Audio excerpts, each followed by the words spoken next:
Herkese merhaba. Umarım herkesin sağlığı ve keyfi yerindedir. Bu hafta dolunayın etkileri devam ediyor. Tamamlanmalar oldu ama hala eksik kalan yanlar var. Fadime Birel ben. Astroloji günlüğü olarak astrolojinin öngörülerini sizinle paylaşmaya çalışıyorum. Bu videoda 23-29 Ağustos arasındaki gökyüzü hareketlerinin burçlar etkilerini anlatmaya çalışacağım. Bu hafta başında Güneş Başak Burcu'na da geçiyor. Başak Burcu olanların şimdiden doğum günü kutlu olsun diyorum. Sağlıklı ve huzurlu nice seneler diliyorum. Güneş Başak Burcu'nda olduğu zamanlarda Başak Burcu'nun özellikleri daha ön planda olacak demektir.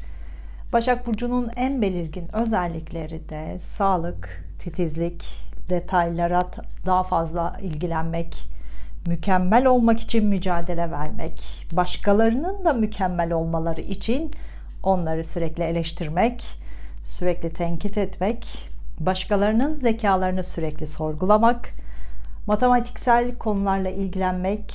Zaten Mars ve Merkür de Başak Burcu'nda bu konular gündemdeydi. Şimdi bunlar daha fazla konuşulacak, daha fazla dikkatimizi çekmeye başlayacak. Başak Burcu söz konusu olduğunda sağlık sektörü, kamu sektörü, hizmet sektörü de daha fazla gündemde olur. Mars Başak Burcu'nda olduğunda sağlıkla ilgili ameliyatlar da gündeme gelir. Özellikle de bağırsaklar ve karın bölgesindeki ameliyatlar gündeme gelebilir. Güneş Başak Burcu'nda olduğu için de sağlıkla ilgili güzel haberler işaret eder. Sağlık konularının biraz fazla abartılması da söz konusu olabilir. Genel sağlık konuları yine gündemimizde olacak. Merkür Başak Burcu'nda yine sağlık, kamu, hizmet alanlarıyla ilgili konularda görüşmeler daha fazla yapılacak demektir. Bunlarla ilgili imzalar atılacak demektir. Venüs bu hafta Terazi Burcu'nda estetik ve güzellikle ilgili güzel gelişmeler olabilir. Bu işlemleri yaptırmak için güzel bir dönem. Bakım yapmak için, fiziksel olarak yenilenmek için güzel enerjileri değerlendirebiliriz. Kendimizi daha iyi hissedebiliriz. Venüs Terazi Burcu'nda olduğunda aşk enerjisi de yüksek olur. Çapkınlıklar daha fazla olur. Etkileşimler daha fazla olur. Duygusal paylaşımlar daha fazla olur. Duyguları ifade etmek daha kolay olur. Kalp çarpıntıları uzaktan daha kolay fark edilir. Venüs Terazi Burcu'nda olduğunda hukuk, estetik ve güzellik, mimari alanlar, dekorasyon konularında para kazanmak daha kolay olur.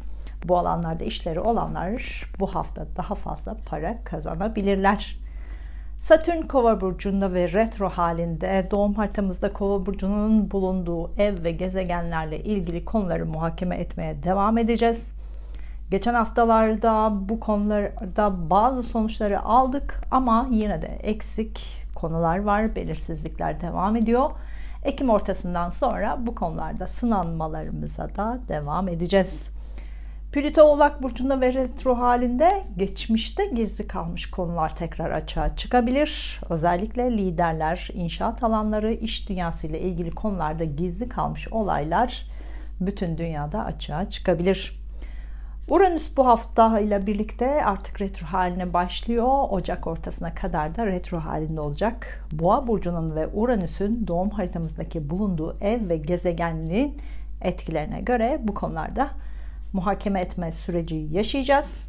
Sene başından beri karşımıza çıkan konuları da toparlayacağız. Bunları burçlar kısmında anlatacağım.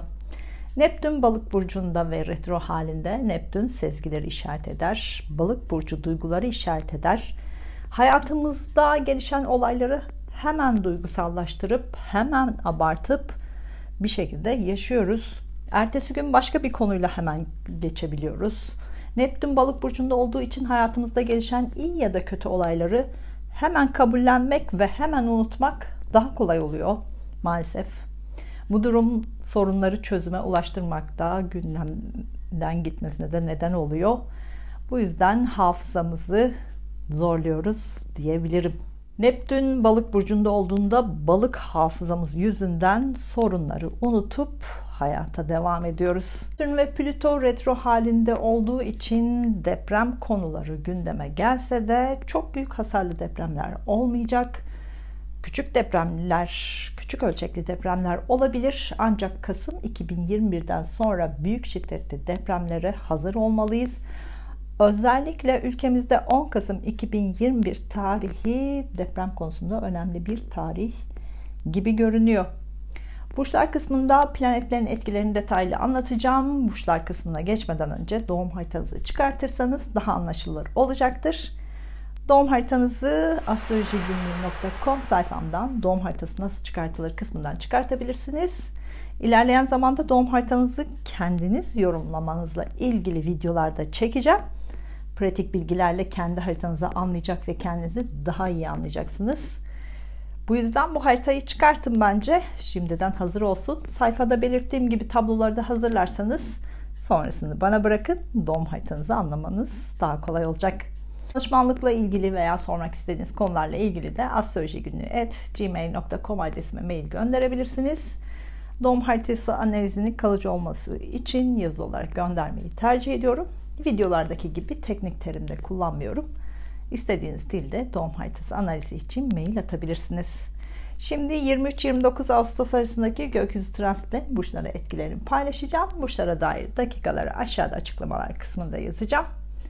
Dakikalara tıklayarak burçlarınıza daha hızlı ilerleyebilirsiniz.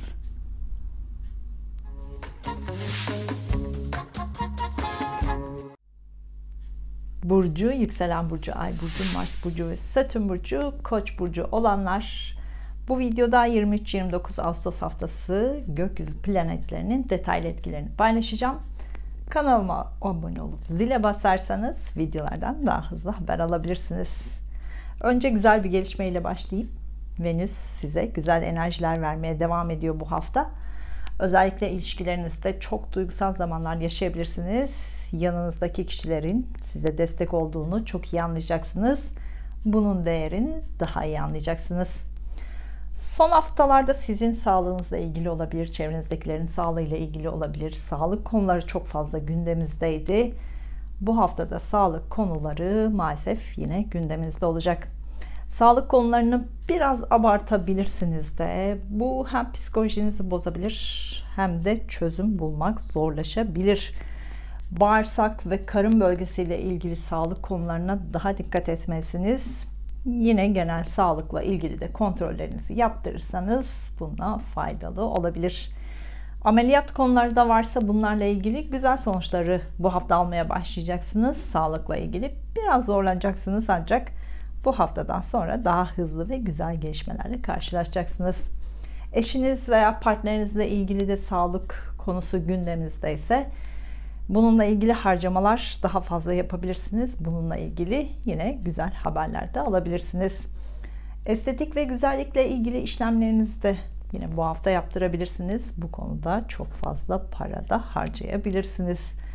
Sağlık sektöründen, kamu sektöründen, hizmet sektöründen, eğitimle ilgili alanlardan beklediğiniz haberler varsa bunları bu hafta alabilirsiniz. Bu eşinizle veya partnerinizle ilgili de olabilir. Son zamanlarda sürekli ertelenen bir konu ise olumlu sonuçları bu hafta alabilirsiniz. Yeni iş arayanlar sağlık sektöründe, kamu sektöründe, hizmet sektöründe, eğitimle ilgili alanlarda, çocuklarla ilgili alanlarda yeni iş fırsatları karşınıza çıkabilir. Bunları da değerlendirebilirsiniz. İşi olanlar hizmet sektörü, kamuyla bağlantılı işler yapabilirsiniz. Bunlar size daha fazla kazançlar da sağlayabilir. Sene başından beri parayla ilgili ani ve beklenmedik konularla karşılaştınız. Bazı yatırımlarla ilgili ani kararlar alıp kazançlı oldunuz. Bu haftadan sonra parayla ilgili daha yavaş ilerleyeceksiniz. Beklediğiniz para elinize gelmesi biraz gecikebilir. Daha önce yaptığınız yatırımlarla ilgili de bazı konuları toparlamaya başlayacaksınız. Geçen haftaki dolunayın etkileri hala devam ediyor. Arkadaşlarınızla olan ilişkilerinizi hala muhakeme ediyorsunuz.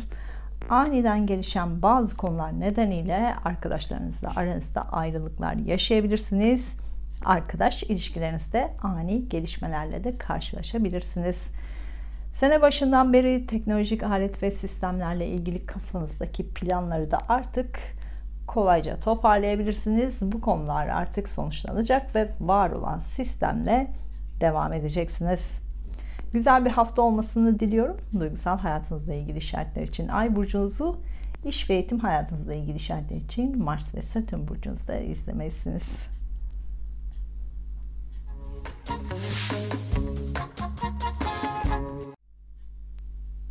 Burcu, yükselen burcu, ay burcu, Mars burcu ve Satürn burcu, Boğa burcu olanlar, bu videoda 23-29 Ağustos haftası gökyüzü planetlerinin detaylı etkilerini paylaşacağım. Kanalıma abone olup zile basarsanız videolardan daha hızlı haber alabilirsiniz.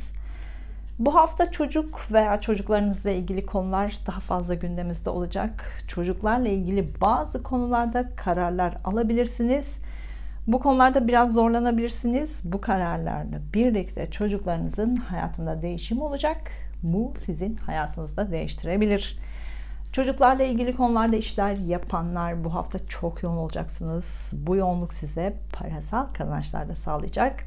Özellikle Mars ve Satürn burcu, Boğa burcu olanlar çocuklarla ilgili işlerinizde daha fazla para kazanabilirsiniz. Yeni çalışma alanları karşınıza çıkabilir. Bunlarla ilgili görüşmeler daha fazla yapacaksınız. Bu hafta aşk ilişkinizle ilgili kafanız karışacak. Tutku ve saplantı kavramlarını düşüneceksiniz. Aşk ilişkinizde kıskançlıklar olabilir. Duygusallık ve mantık arasında kalacaksınız. Bu hafta aşk ilişkinizde bazen gergin durumlar olabilir. Aşk konusunu abartabilirsiniz. Sakin kalırsanız daha kolay çözüm üretebilirsiniz. Aşk ilişkinizle ilgili ciddi kararlar da alacaksınız. Bu evlilik kararı olabilir. Bu hafta evlilik planınız varsa bu planınızda sorun olmadan tamamlayabilirsiniz. Bu evlilik uzun sürecek bir evlilik olacak. Bu hafta topluluk önünde olacaksınız. Sahnelerde olacaksınız. Kalabalıkların önünde olacaksınız. Sanatınızla, çocuklarla ilgili konularda ön planda olacaksınız. Bunları topluluklarla paylaşacaksınız. Bu konular işlerinizle ilgili ise bu konulardaki işlerinizde bazı taşlar artık yerine oturacak. Sahne sanatlarıyla ilgili işleriniz varsa bu hafta çok yoğun olacaksınız. Bu işlerinizle ilgili imzalar da atabilirsiniz. Sahne sanatlarıyla ilgili çok fazla göz önünde olacaksınız. Yeni aşk arayanlar bu hafta aşkı bulmak kolay olacak. Algılarınızı açık tutun. Tutkulu ve hızla başlayacak aşk ilişkisine de hazır olun. Bu hafta estetik ve güzellikle ilgili harcamalar yapabilirsiniz. Sağlık konularıyla ilgili de daha fazla harcama yapabilirsiniz. Çocuklarla ilgili de sağlık konusu gündeme gelebilir. Daha dikkatli olmanızda fayda var. Son 2 senedir özgürlükle ilgili, özgür olmakla ilgili gökyüzü sürekli size baskı uyguluyor. Hem kendi içinizde bunu anlamaya çalışıyorsunuz, hem çevrenizdeki kişilerle bunu çözmeye çalışıyorsunuz. Sosyal ortamlarla ilgili konularda sürekli kendinizi sorguluyorsunuz. Sosyal ortamlarda kalabalıklar içinde olmak istiyorsunuz. Ancak bu ortamlarda kendi halinizde olmak istiyorsunuz. Bu ikilemle ilgili bu haftadan sonra daha fazla düşünmeye başlayacaksınız. Özgür olmak mı, sosyal olmak mı, her ikisi arasındaki dengeyi yakalamak mı, bunları düşünmeye başlayacaksınız. Bu son haftalarda İşlerinizle ilgili konuları toparlamaya çalıştınız. Bu haftada iş konusu hala gündemde. Sonuçları alacaksınız. İşle ilgili konuları artık daha rutin olmaya başlayacak. Bu haftadan sonra teknolojiyle ilgili işlemlerinizde, teknolojik alet ve sistemlerle ilgili işlerinizde daha yavaş hareket ederseniz iyi olur. Var olan sistemleri anlamaya çalışacaksınız. Bu sistemleri hayatınızda oturtmaya çalışacaksınız. Daha önceki videolarda bahsettiğim, bundan sonraki videolarda da söyleyeceğim. 19 Kasım 2021'den sonra hayatınızda 180 derece değişimler başlayacak. Şimdiden bununla ilgili planlarınızı yapmaya başlayın. Hayallerinizi kurmaya başlayın. Değişimlerin kontrolünü elinize alın. Değişimleri zamana bırakın. Siz plan yapmazsanız, hayal kurmazsanız karşınıza çıkacak değişimlere mecbur kalacaksınız. Yeni iş arayanlar sanatla ilgili, sahne sanatlarıyla ilgili, çocuklarla ilgili, sağlık, kamu, hizmet bölümleriyle ilgili işler karşınıza çıkabilir. Algılarınız açık olsun.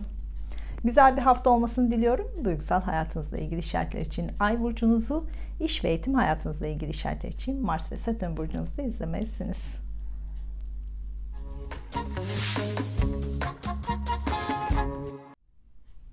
Burcu, yükselen burcu, ay burcu, Mars burcu ve Satürn burcu, ikizler burcu olanlar, bu videoda 23-29 Ağustos haftası gökyüzü planetlerinin detaylı etkilerini paylaşacağım.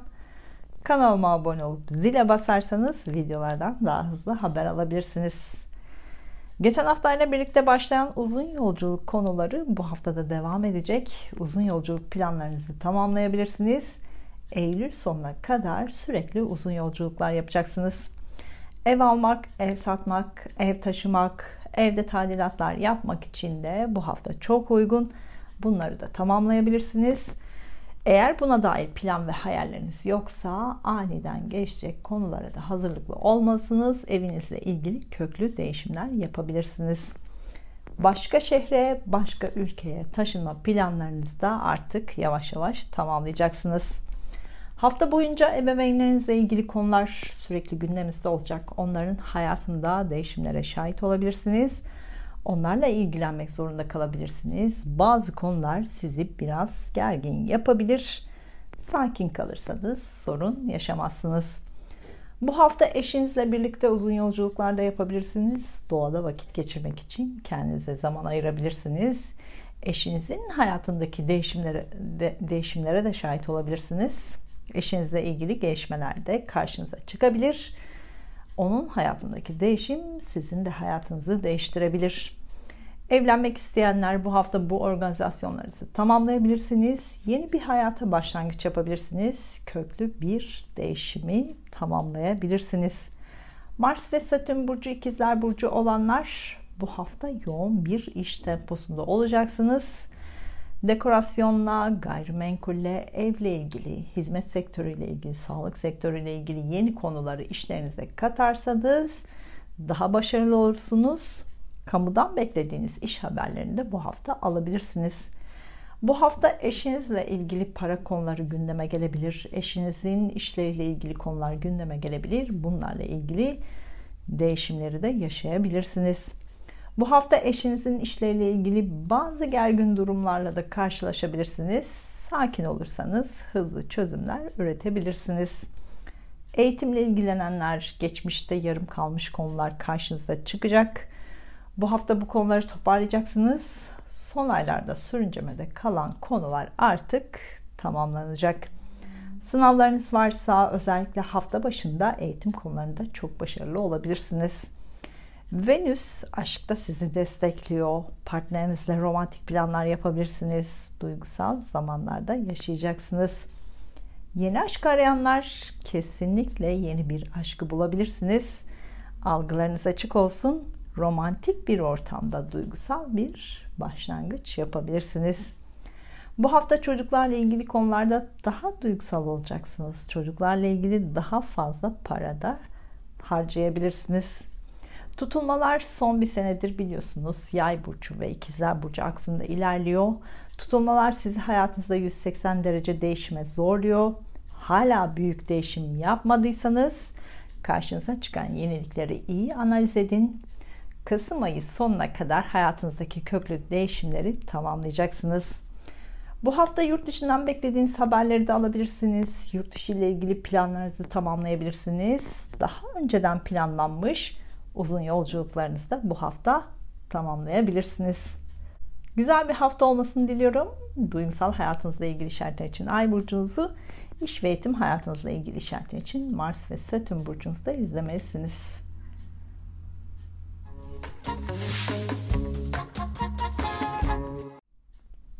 Burcu, yükselen burcu, ay burcu, Mars burcu ve Satürn burcu, yengeç burcu olanlar bu videoda 23-29 Ağustos haftası gökyüzü planetlerinin detaylı etkilerini anlatacağım.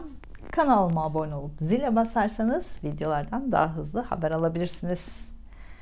Bu hafta kardeşlerinizle daha fazla zaman geçireceksiniz. Onlarla birlikte iş fikirleri geliştirebilirsiniz. Birlikte işler yapabilirsiniz. Bunlarla ilgili sözleşmeler de yapabilirsiniz. Bunlarla ilgili daha fazla görüşme yapabilirsiniz. İmzalar da atabilirsiniz. Bu hafta ebeveynlerinizin sağlıklarıyla ilgili kardeşlerinizle bir araya gelip görüşme fırsatınız da olacak. Ebeveynlerinizin sağlıklarıyla ilgilenmek zorunda da kalacaksınız. Bununla ilgili biraz harcamalar da yapabilirsiniz. Bu hafta akrabalarınızla olan ilişkilerinizi muhakeme edeceksiniz. Onlarla daha fazla bir arada olabilirsiniz. Akrabalarınız arasında güneş gibi de parlayacaksınız. Akrabalarınızla ilgili bazen gergin durumlarda olabilir. Sakin kalırsanız büyük sorun yaşamazsınız. Yeni iş arayanlar sağlık sektöründe, kamu sektöründe, hizmet sektöründe, basın yayınla, iletişimle, lojistikle, pazarlama ile ilgili bölümlerde işler bulabilirsiniz. Bu işlere başvuru yapabilirsiniz. Yeni başlangıçları da önümüzdeki hafta yapabilirsiniz. Bu hafta evinizle ilgili daha fazla para harcayacaksınız. Evinizin dekorasyonunda değişiklikler de yapabilirsiniz. Bu hafta eşinizin veya partnerinizle birlikte romantik planlar yapabilirsiniz. Venüs sizi destekliyor. Birlikte uzun yolculuklarda yapabilirsiniz. Son 2 senedir teknolojik alet ve sistemlerle daha fazla ilgilenmeye başladınız. Teknolojik alet ve sistemleri sosyal mecralarda, sosyal alanlarda daha fazla kullanmaya başladınız. Umarım başladınız. Bu sene bunlarla ilgili yenilikleri sürekli hayatınıza kattınız. Bu haftadan sonra sosyal mecralarla ilgili, sosyal alanlarla ilgili konuları toparlayacaksınız. Son aylarda bunlarla ilgili yaptığınız planları tamamlamaya başlayacaksınız. Ocak ayına kadar bu konuları toparlayacaksınız. Ev almak, ev satmak, ev taşımakla ilgili planlarınız varsa bunları yapmaya da başlayın. Eylül ayı ortalarından itibaren bunları da tamamlamaya başlayacaksınız. Sene başından beri sürüncemede olan eşinizle ilgili olabilir, evinizle ilgili olabilir, finans konularıyla ilgili olabilir. Hukuksal konular bu hafta tamamlanacak. Bunlarla ilgili işlemler bu hafta toparlanacak. Geçmişte yarım kalmış devlet dairesiyle, kamuyla ilgili borç konuları da karşınıza çıkabilir. Bunları da tamamlamak zorunda kalabilirsiniz. Siz geçmişten beslenen birisiniz. Ancak geçmiş size ayak bağı oluyorsa onu bırakmalısınız. Enerjinizi bitiriyorsa bırakmalısınız. Eğer geleceğinizde ona ihtiyacınız olacaksa zaten tekrar karşınıza çıkacaktır. Ama bitirmezseniz, saplantı yaparsanız gerçekten ona ihtiyacınız olup olmadığını anlayamazsınız. Önce bırakın, kendi halinizde kalın. Geçmişle yaşanmanın ağırlığından bir kurtulun. Yalnız kalın. Dediğimi daha iyi anlayacaksınız. Biten konular sizin hayatınızı bitirmeyecektir. Sadece yenilenmesine yardım olacaktır. Bununla ilgili değişimler için mistik konulardan destek alabilirsiniz. Bu konularda değişik kitaplar da okuyabilirsiniz. Ruhunuza iyi gelecek ve sizi geliştirecek farklı kitaplar da okuyabilirsiniz. Güzel bir hafta olmasını diliyorum. Duygusal hayatınızla ilgili işaretler için Ay burcunuzu, iş ve eğitim hayatınızla ilgili işaretler için Mars ve Satürn burcunuzu izlemelisiniz.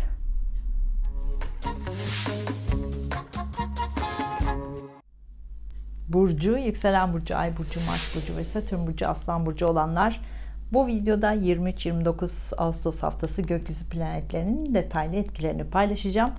Kanalıma abone olup zile basarsanız videolardan daha hızlı haber alabilirsiniz. Geçen haftalarda, geçen aylarda hayatınıza düzen kurmaya çalıştınız. Bitmesi gereken konuları anlamaya çalıştınız. Bunları bitirmek ya da bitirmemekle ilgili kararsız kaldınız. Başlamak istediğiniz konuları başlatmaya çalıştınız. Bu hafta bunları daha iyi anlamalısınız. Bitmesi gerekenleri bitirmelisiniz. Özellikle ilişkilerinizle ilgili artık daha net olmalısınız. Başlayacak ilişkileri de başlatmalısınız. Evlilik planlarınızı tamamlayabilirsiniz. İlişkilerinizle ilgili daha net olursanız hayat sizin için daha kolay ilerleyebilir. Hem iş hem özel hayatınızda, ikili ilişkilerinizde artık düzenlemelisiniz. Son haftalarda para konuları gündeminizdeydi. Bu haftada parayla ilgili güzel gelişmeler olacak. Özellikle işlerinizle ilgili daha fazla para kazanmaya da başlayacaksınız. Bu hafta beklediğiniz para elinize geçecek. Yeni yatırım konuları karşınıza çıkacak. Bu yatırımlarla ilgili kardeşlerinizle, akrabalarınızla görüşmelerde yapabilirsiniz.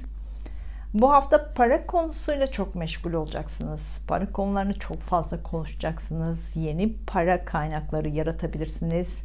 Eşinizle veya ortağınızla ilgili para konuları da karşınıza çıkabilir. Bunlarla da ilgilenmek zorunda kalabilirsiniz. Bu hafta ev veya gayrimenkul yatırım konularıyla ilgileneceksiniz. Ev almak, gayrimenkul almak, yeni yatırım planları yapmak için bu hafta uygun olacak. Gelecek yatırımlarınızla ilgili işlemleri başlatmak için çok güzel bir hafta olacak. Son 6 aydır evinizle, ailenizle, ebeveynlerinizle, eşinizle ilgili konularda kafanız hep meşgul oldu. Şimdi kafanızı daha iyi toparlayacaksınız. Bunlarla ilgili yeni bir düzeni hayatınıza kuracaksınız. Son aylarda ebeveynlerinizle ilgili de karşınıza çıkan yenilikleri kabulleneceksiniz. Eşinizle ilgili karşınıza çıkan yenilikleri kabulleneceksiniz. Evinizi taşımanız gerekiyorsa da taşıyacaksınız. Bu hafta kardeşlerinizle ilgili para konuları daha fazla gündeme gelebilir. Kardeşleriniz için daha fazla para harcayabilirsiniz ya da kardeşlerinizden para desteği alabilirsiniz. Yeni iş arayanlar finansla ilgili, muhasebeyle ilgili, estetik ve güzellikle ilgili, yemekle ilgili bölümlerde işler karşınıza çıkabilir. Algılarınız açık olsun. Son 2 senedir işlerinizle ilgili sosyal mecraları, sosyal alanları daha fazla kullanmaya başladınız. Umarım başladınız. Bu hem işinize hem size yenilikler katacak. İşlerinizle ilgili daha başarılı olmanızı sağlayacak. Sene başından beri de bu konularda teknolojik alet ve sistemleri hayatınıza katmanız gerekiyordu. Eğer bunlarla ilgili yenilikleri yaptıysanız şimdi işlerinizle ilgili bu yenilikleri düzenlemeye başlayacaksınız. Taşları yavaş yavaş yerine oturtmaya başlayacaksınız. Güzel bir hafta olmasını diliyorum. Duygusal hayatınızla ilgili işaretler için Ay burcunuzu, iş ve eğitim hayatınızla ilgili işaretler için Mars ve Satürn burcunuzu da izlemelisiniz.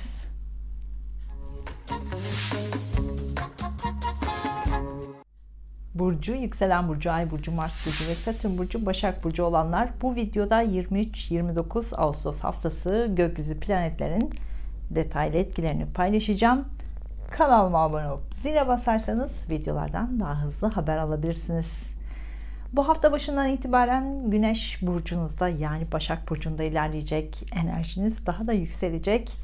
Bu hafta doğum günü olanların doğum günü kutlu olsun. Sağlıklı ve huzurlu nice seneler diliyorum. Geçen ay yoğun bir tempo içine girdiniz. Bu haftada yoğun olacaksınız.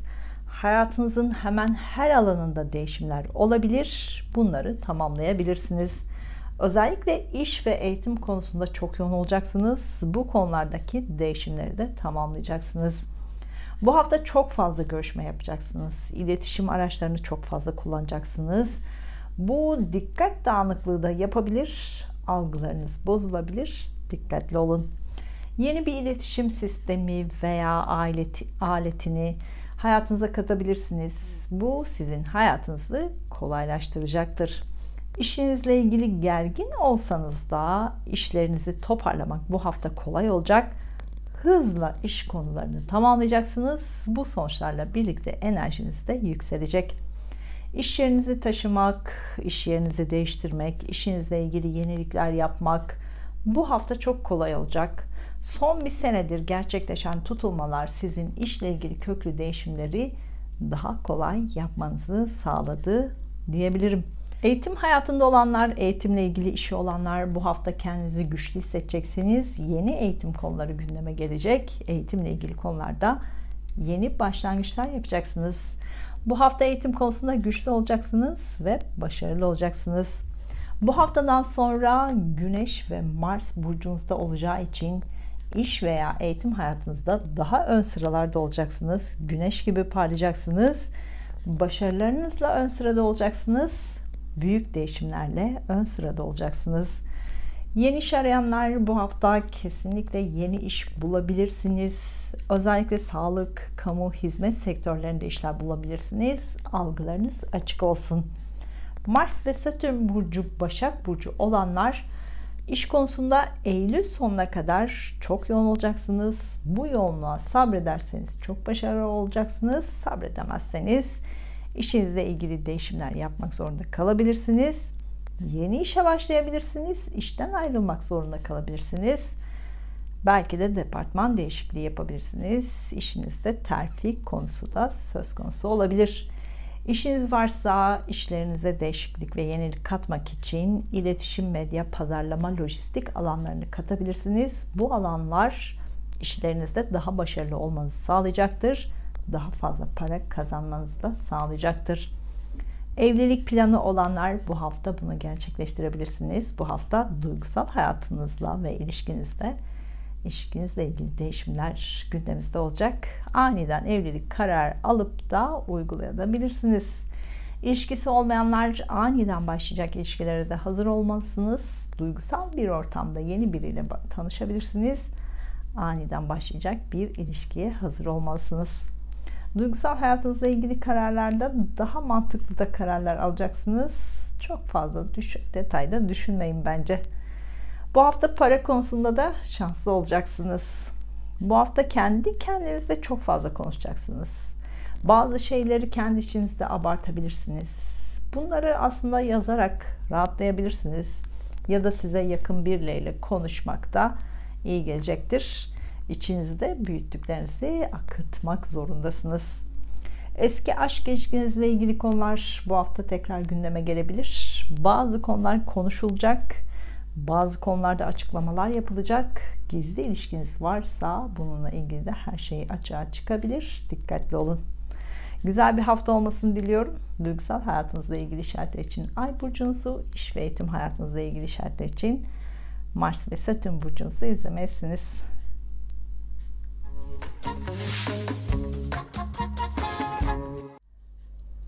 Burcu, yükselen burcu, ay burcu, Mars burcu ve Satürn burcu, terazi burcu olanlar bu videoda 23-29 Ağustos haftası gökyüzü planetlerinin detaylı etkilerini paylaşacağım. Kanalıma abone olup zile basarsanız videolardan daha hızlı haber alabilirsiniz. Bu hafta ruhsal olarak daha duygusal olacaksınız. Ancak mantığınız da sizi zorlayacak. Kendinizle ilgili konularda mantık ve duygu karmaşası yaşayacaksınız. Kendinizi anlamaya çalışırken, hissettiklerinizi anlamaya çalışırken gergin olabilirsiniz.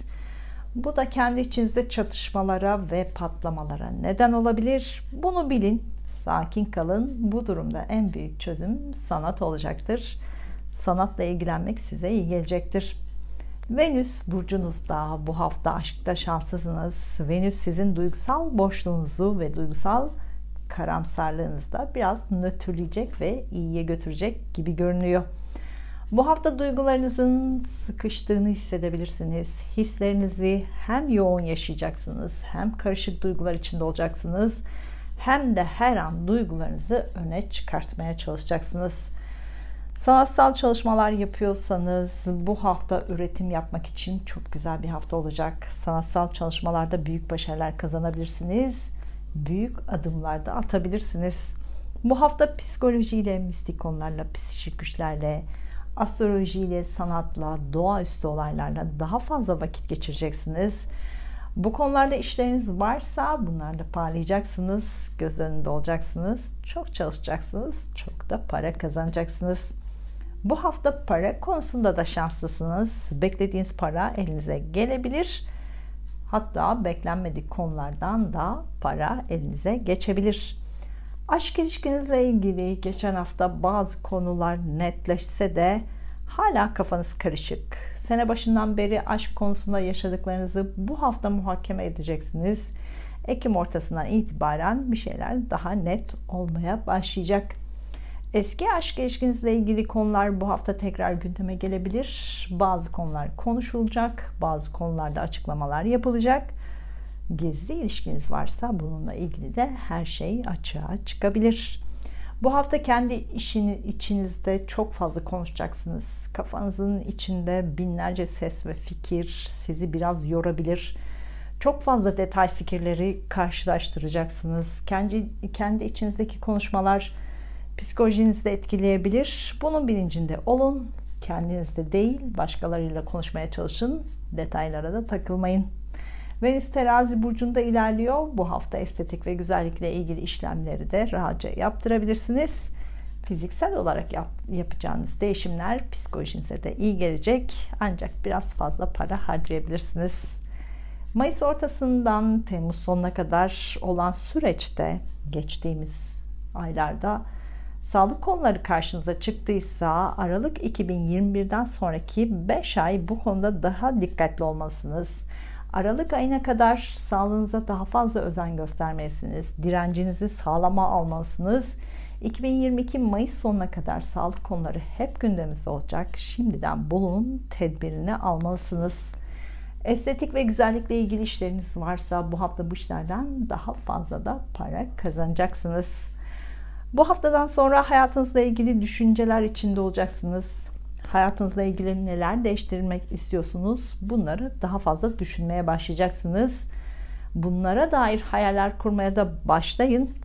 Bu hafta kuracağınız hayaller kısa zamanda gerçekleşecek. Buna göre hayallerinizi kurun, hedeflerinizi belirleyin, dileklerinizi dileyin. Eylül ortasından itibaren hayatınızda büyük değişimleri başlatacaksınız. Eylül ortasından itibaren kendinize odaklanacaksınız. Sürekli kendinizle ilgileneceksiniz. Hem ruhsal olarak hem bedensel olarak kendinizi yenilemeye çalışacaksınız. Hayatınızda neleri değiştirmek istiyorsunuz? Bunlara da odaklanacaksınız. Eylül ve Ekim'de hayatınızdaki değişimleri toparlayacaksınız. Güzel bir hafta olmasını diliyorum. Duygusal hayatınızla ilgili işaretler için Ay burcunuzu, iş ve eğitim hayatınızla ilgili işaretler için Mars ve Satürn burcunuzda izlemelisiniz.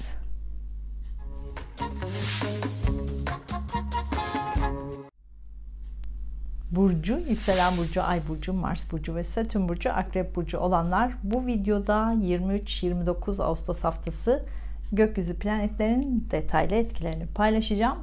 Kanalıma abone olup zile basarsanız videolardan daha hızlı haber alabilirsiniz.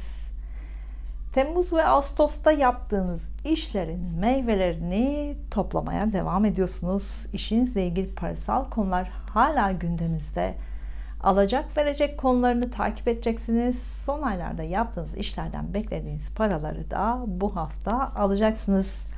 Bu hafta sosyal mecralarda, sosyal alanlarda daha fazla zaman geçireceksiniz. Bu alanlarda işleriniz varsa çok yoğun olacaksınız. Kendinizi buna da hazırlamalısınız. Bu alanlarda yeni projeler geliştirebilirsiniz. Hatta büyük bir atılım yaparak ön sıralarda da olabilirsiniz. Sosyal alanlarda, sosyal mecralarda daha ön planda olacaksınız ve daha göz önünde olacaksınız. İş arayanlar sosyal mecralarda, sosyal alanlarda teknolojik alet ve sistemlerin olduğu alanlarda yeni işler karşınıza çıkabilir. Bunları değerlendirmelisiniz. Hayvanlarla ilgili konularda işleriniz varsa bunlarla ilgili de yoğun olacaksınız. Bu işlerle ilgili görüşmeler yapacaksınız. Bu işlerden daha fazla para da kazanabilirsiniz. Bu hafta duygusal olarak yoğun olacaksınız. Kendi iç dünyanızda bazı konuları çözmeye çalışacaksınız. Aşk hayatınızla ilgili romantik planlar yapabilirsiniz. Duygularınızı anlatmak ve aktarmak çok kolay olacak. Son haftalarda arkadaşlarınızla daha fazla ilgilenmek zorunda kaldınız. Onlara destek olmak zorunda kaldınız. Onların hayatındaki değişimleri kabullenmek zorunda kaldınız. Bu haftada arkadaşlarınızla ilgili konular karşınıza çıkacak. Arkadaşlarınızla aranızda gergin durumlar da olabilir. Bunları bilin.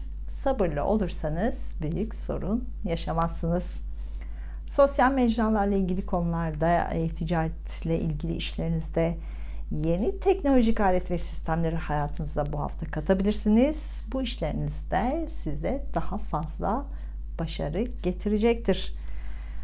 Sene başından beri ortak işlerinizle ilgili ani gelişmelerle karşılaştınız. Ortaklarınızla ilgili gizli kapaklı konular aniden açığa çıktı. Bunları kabul etmek sizin için zor oldu.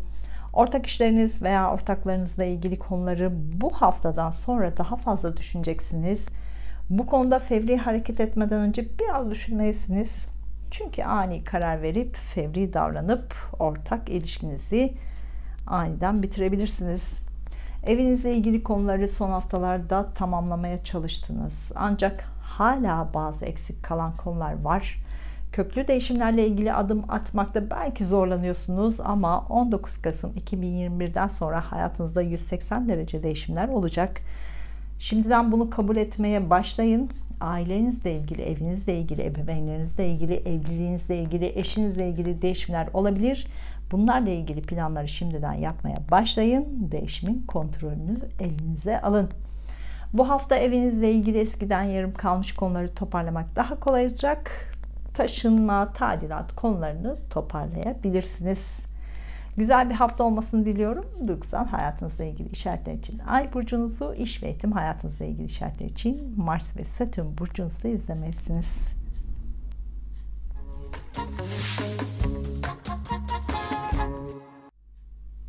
Burcu, yükselen burcu, ay burcu, Mars burcu ve Satürn burcu, yay burcu olanlar, bu videoda 23-29 Ağustos haftası gökyüzü planetlerin etkilerini paylaşacağım. Kanalıma abone olup zile basarsanız videolardan daha hızlı haber alabilirsiniz. Bu hafta iş konularıyla o kadar yoğun olacaksınız ki bu yoğunluk bazen sizi bunaltacak derecede olabilir. İşinizle ilgili ani değişimlere de hazır olmalısınız. Sizin kontrolünüz dışında gelişmeler karşınıza çıkabilir. İşinizde terfi konusu olabilir, işten ayrılma konusu olabilir, işinizde yer değiştirme olabilir, iş yerinizde değişimler söz konusu olabilir. İş konusunda biraz kararsız da kalabilirsiniz. Bu hafta işle ilgili değişimler artık sonuçlanacak. Bu hafta işlerinizde çok yoğun olacaksınız. İşlerinizle ilgili daha fazla göz önünde olacaksınız. İş konusunda ön sıralarda olacaksınız, parlayacaksınız. Kendinizi ifade etmek daha kolay olacak. İş arayanlar bu hafta kesinlikle işle ilgili başvurularınıza cevap alabilirsiniz. Yeni başlangıçlar yapabilirsiniz. Algılarınız açık olsun. Bu hafta yapacağınız başlangıç uzun vadeli bir işin başlangıcı olacak. Mars ve Satürn burcu, yay burcu olanlar, bu hafta işlerinizde yine siz de yoğun olacaksınız. İş görüşmeleri için iş görüşmelerini çok fazla yapacaksınız. İşinizle ilgili iletişim araçlarını çok fazla kullanacaksınız. Bu hafta işlerinizde başarılı da olacaksınız. Göz önünde olacaksınız. Eğitim konusunda bu hafta başarılı olacaksınız. Eğitim alanında çalışanlar bu hafta çok yoğun olacaksınız. Eğitimle ilgili konular veya işlerinizde artık daha net olacaksınız. İşinizle ilgili konularda para bekliyorsanız bu hafta bu para elinize gelebilir. İşle ilgili olumlu para konuları olacak. Bu paralarla yeni yatırımlar yapabilirsiniz. Bu hafta işlerinizden daha fazla para kazanacaksınız. Bu hafta sosyal ortamlarda, sosyal mecralarda daha fazla zaman geçireceksiniz. Bu alanlarda duygusal zamanlar yaşayacaksınız. Duygusal paylaşımlar daha fazla yapacaksınız. Yeni aşk arayanlar sosyal mecralarda, sosyal alanlarda, arkadaş ortamlarında yeni biriyle tanışabilirsiniz. Duygusal ve romantik bir ilişki başlayabilir. Sosyal mecralarda, sosyal alanlarda işleriniz varsa bu işlerinizden bu hafta daha fazla para kazanabilirsiniz. Son aylardaki tutulmaların etkileri azalmaya başladı. Ancak hayatınızdaki değişimleri yapmanızla ilgili baskılar hala devam ediyor. Eğer geçen seneden beri değişimleri yapmadıysanız bu sene büyük değişiklikleri yapmak zorundasınız. Eylül sonuna kadar işinizle ilgili köklü değişimleri tamamlayacaksınız. 4 Aralık'tan sonra da yeni bir düzene, yeni bir hayata başlayacaksınız. Sene başından beri kardeşlerinizle ilişkilerinizde çok şey öğrendiniz. Onlarla olan ilişkilerinizde bir sınav halindeydiniz. Geçen haftalarda kardeş ilişkilerinizi gözden geçirdiniz ve onlarla olan ilişkilerinizi artık kafanızda netleştirdiniz. Ekim ortasına kadar da onlarla olan ilişkilerinizi muhakeme edeceksiniz. Muhakeme etmeye devam edeceksiniz. Ekim'den sonra ilişkileriniz biraz daha rayına oturacak. İletişim, medya, lojistik ve pazarlama ile ilgili işlerinizi geçen hafta sonuçlandırdınız. Bu işlerinizle ilgili konuları artık kabulleneceksiniz. Ekim ortasından sonra bu konularda daha farklı bir şekilde hız kazanmaya başlayacak.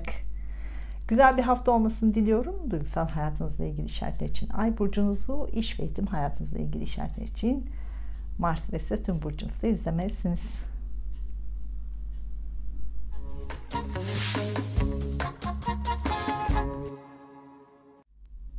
Burcu, yükselen burcu, Ay burcu, Mars burcu ve Satürn burcu, Oğlak burcu olanlar, bu videoda 23-29 Ağustos haftası gökyüzü planetlerin detaylı etkilerini paylaşacağım.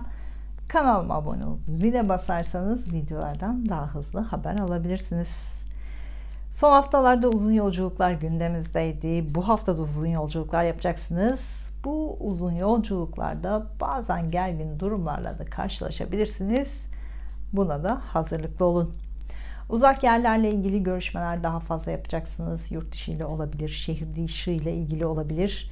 İletişim araçlarını daha fazla kullanacaksınız. Sürekli görüşmeler yapacaksınız. Bu hafta yapacağınız yolculuklar eğitimle ilgili konular nedeniyle olabilir, işinizle ilgili olabilir, aşk hayatınızla ilgili konularla ilgili olabilir, ilişkinizle ilgili olabilir, seyahat içinde olabilir. Bu yolculuklarda kafanız karışabilir, detaylara çok fazla takılacaksınız. Bu da size hatalar yaptırabilir. Çok plan yapmayın, çok detaylara takılmayın. Biraz akışına bırakın, yoksa yorulabilirsiniz. Eğitim konusunda bu hafta çok yoğun olacaksınız. Eğitimde başarılı olacaksınız. Eğitimle ilgili işleriniz varsa bu hafta daha fazla yoğun olacaksınız.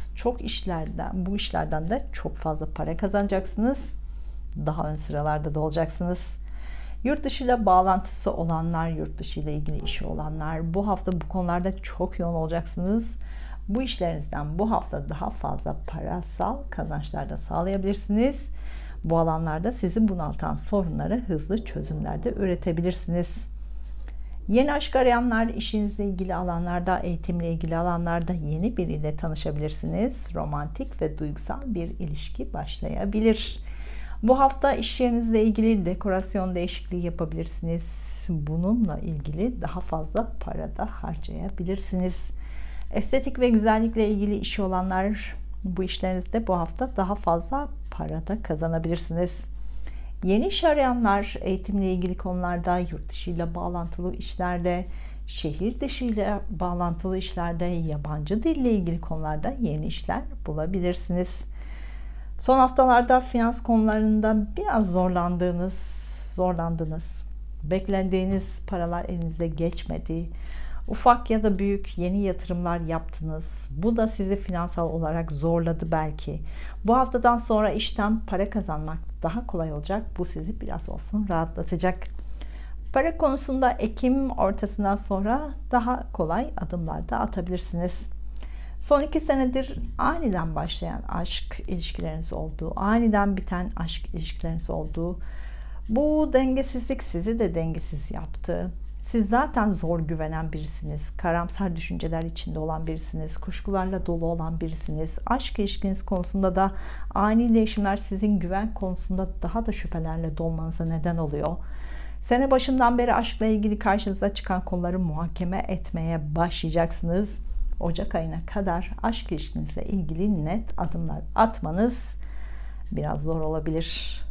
Güzel bir hafta olmasını diliyorum. Duygusal hayatınızla ilgili işaretler için, ay burcunuzu, iş ve eğitim hayatınızla ilgili işaretler için Mars ve Satürn burcunuzu izlemelisiniz.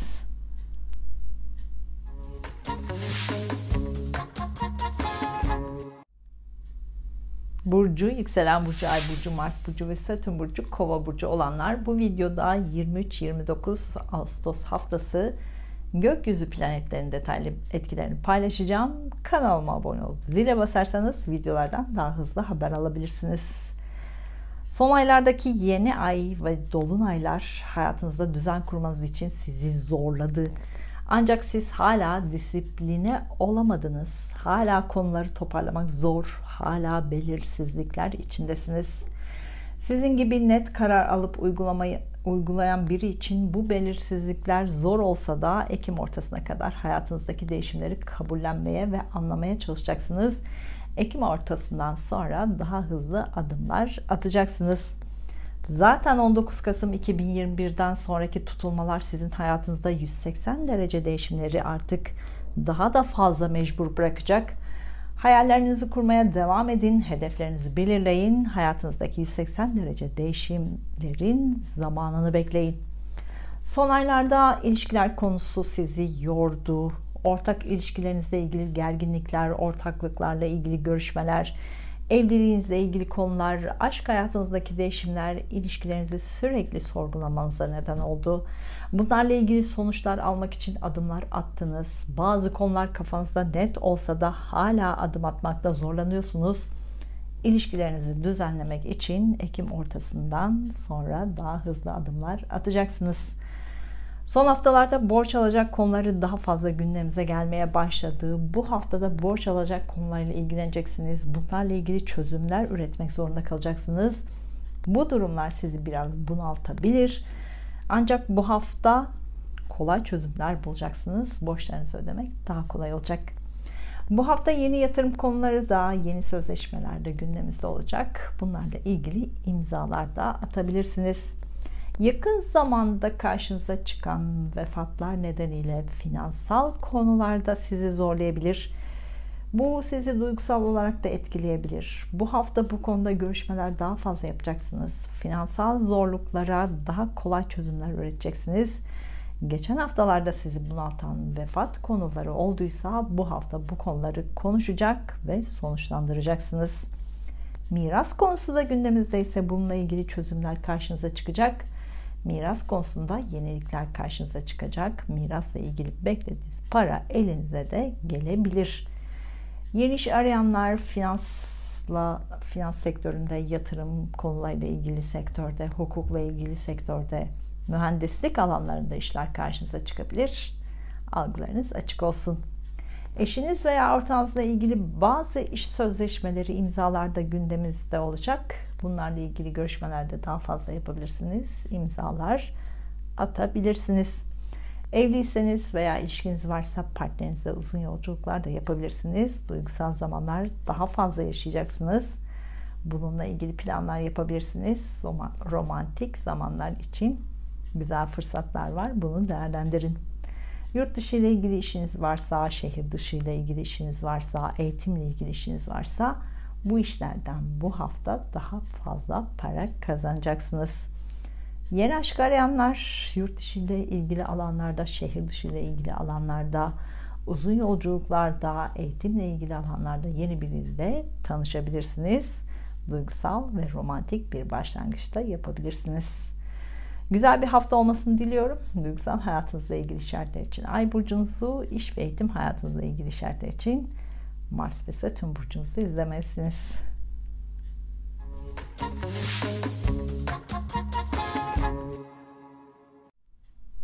Burcu, yükselen burcu, ay burcu, Mars burcu ve Satürn burcu, balık burcu olanlar bu videoda 23-29 Ağustos haftası gökyüzü planetlerin detaylı etkilerini paylaşacağım.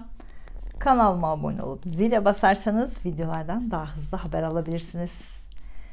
Bu hafta ilişkilerinizle ilgili konular hala gündemimizde. Bazen gergin olacaksınız, bazen ilişkilerinizi düzenleyeceksiniz. Duygu ve mantık karmaşası da yaşayacaksınız. İlişkilerinizle ilgili daha ön sıralarda olacaksınız, daha göz önünde olacaksınız. Son haftalarda ilişkilerinizle ilgili kafanızda bazı sorular olduysa bu özel ilişkiniz olabilir, işle ilgili ilişkiniz olabilir. Bu hafta bu sorulara cevaplar bulmaya çalışacaksınız. İlişkilerinizle ilgili sonuçlanmalar olacak. İlişkilerinizle ilgili evlilik kararı da alabilirsiniz bu hafta ya da Eylül ayı sonlarında bu organizasyonlarınızı tamamlayabilirsiniz. İlişkinizi bitirme kararı da alabilirsiniz. İlişkinizle ilgili ciddi kararlar alacaksınız. Ortak iş başlangıcı yapabilirsiniz ya da ortağınızdan ayrılma kararı alabilirsiniz. Bunları da bu hafta sonuçlandıracaksınız. Eylül ayı sonuna kadar ilişkilerinizi sorgulayacaksınız. Bu iş ilişkiniz olabilir, aşk ilişkiniz olabilir, evlilik ilişkiniz olabilir. İlişkilerinizle ilgili bitişler ve başlangıçlar yaşayacaksınız. Son haftalarda sağlık konuları gündemimizdeydi. Sizi biraz yordu ama bu hafta sağlığınız daha iyi olacak. Bu hafta eşinizle ilgili sağlık konuları da gündeme gelebilir. Bunlarla ilgili harcamalar da yapabilirsiniz.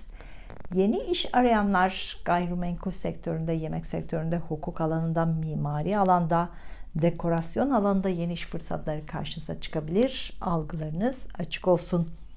Bu alanlarda işi olanlar yoğun bir tempoda çalışacaksınız. Bu yoğunluk sizi bazen bunaltacak. Sabrederseniz başarılı olacaksınız. Sabredemezseniz işinizi değiştirmek zorunda kalabilirsiniz. Mars ve Satürn burcu, balık burcu olanlar Eylül sonuna kadar işle ilgili çok yoğun olacaksınız. İşinizle ilgili sınanacaksınız, yorulacaksınız. Sabrederseniz büyük başarılar kazanabilirsiniz. Büyük paralar kazanabilirsiniz. Bu hafta borçlarınızı çözüm üretmek daha kolay olacak. Bu hafta daha fazla harcama da yapabilirsiniz. Özellikle estetik ve güzellikle ilgili harcamalar daha fazla yapabilirsiniz. Eşinizle veya partnerinizle ilgili borç konuları da karşınıza çıkabilir. Bunlara da kolay çözümler üreteceksiniz. Ev alma, ev satma, evde büyük değişiklikler yapmak için bu hafta uygun olacak. Evinizin dekorasyonunda değişiklikler de yapabilirsiniz. Yeni yatırım konuları da gündemimizde. Bunlarla ilgili Eylül sonundan itibaren imzalar atabilirsiniz. Son bir senedir tutulmalar sizi de çok fazla etkiledi. Özellikle eş, ebeveyn, iş, evle ilgili konularda 180 derece değişimlere zorladı. Bunları tamamladıysanız artık yeni hayatınıza alışacaksınız. Ama hala tamamlamadıysanız Eylül sonuna kadar eş, ilişki, evle ilgili konulardaki değişimleri tamamlayacaksınız. Sene başından beri kendinizi anlamaya çalıştınız, kendinize odaklanmaya çalıştınız, sürekli kendinizle ilgilenmeye çalıştınız. Hem ruhsal olarak hem bedensel olarak kendinizi anlamaya çalıştınız. Umarım bunları yaptınız. Eğer kendi içinizdeki konuları çözerseniz başkalarını anlamak daha kolay olacak. Şimdi bunları düşüneceksiniz. Sene başından beri kendinize neleri kattınız? Kendinizden ne öğrendiniz? Bunları muhakeme edeceksiniz.